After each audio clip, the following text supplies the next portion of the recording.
السلام علیکم ورحمۃ اللہ وبرکاتہ۔ یہ ہمارے ایک بھائی ہیں محترم، بڑے ہی قابل قدر ہیں، جو گروپ کے ایڈمن بھی ہیں، محترم جابر بھٹی صاحب۔ انہوں نے ایک یہ حدیث سند سمیت سنن ابی داؤد کے حوالے سے بھیجی ہے، 3429 نمبر جی ابو داؤد کی حدیث، اور نیچے اپنا سوال بھی لکھا ہوا ہے کہ نبی علیہ الصلوۃ والسلام نے نر کو مادہ پر چھوڑنے کی اجرت لینے سے منع فرمایا ہے، یہ والی روایت کے متعلق۔ پھر آگے بھائی کا سوال بھی ہے کہ سوال یہ ہے کہ آج کے دور میں بیل کا مادہ غیر ممالک سے منگوایا جاتا ہے گائے کے لیے، تو اس کے بارے میں کیا حکم ہوگا؟ جی اس میں علماء کا اختلاف ہے، بعض علماء اس کی اجازت دیتے ہیں، بعض اجازت نہیں دیتے، کیونکہ دونوں طرح کی روایات ملتی ہیں۔ جی عبداللہ بن عمر والی یہ جو روایت آپ نے لکھی ہے، یہ ابو داؤد کے علاوہ ترمذی وغیرہ میں بھی آتی ہے، اور صحیح بخاری کے اندر بھی موجود ہے 2284 نمبر پر۔ جی اس کے علاوہ جابر رضی اللہ عنہ سے مروی ایک حدیث ہے، وہ بھی علماء نے لی ہے، اور جو منع کے قائل ہیں کہ یہ جائز نہیں ہے، انہوں نے یہ جابر رضی اللہ عنہ روایت سے بھی استدلال کیا ہے کہ نبی علیہ السلام نے اونٹ کی جفتی کی تجارت سے منع فرمایا ہے۔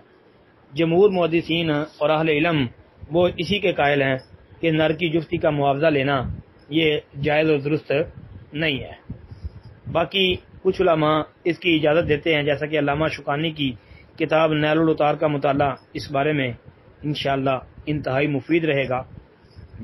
اس میں کچھ اہل علم کا یہ قول موجود ہے کہ وہ کہتے ہیں کہ نر کو جفتی کے لیے معلوم مدت تک اجرت پر دینا جائز ہے،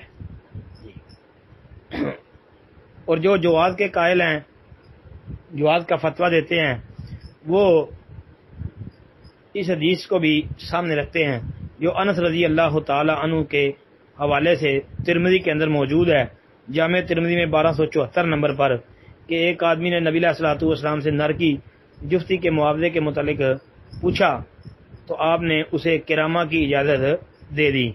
جی یہ کرامہ یہ کہتے ہیں یہ ایسے عطیے اور ہدیے کو جو بغیر کسی شرط کے نر کی جفتی کے عوض پیش کرتا ہے، یعنی فائدہ حاصل کرنے والا مالک کے لیے۔ تو اس سے کچھ لوگوں نے دلیل پکڑی ہے، اور وہ کہتے ہیں کہ یہ ٹھیک ہے، جائز ہے، اور اس کے علاوہ بھی کچھ روایات پیش کرتے ہیں علماء۔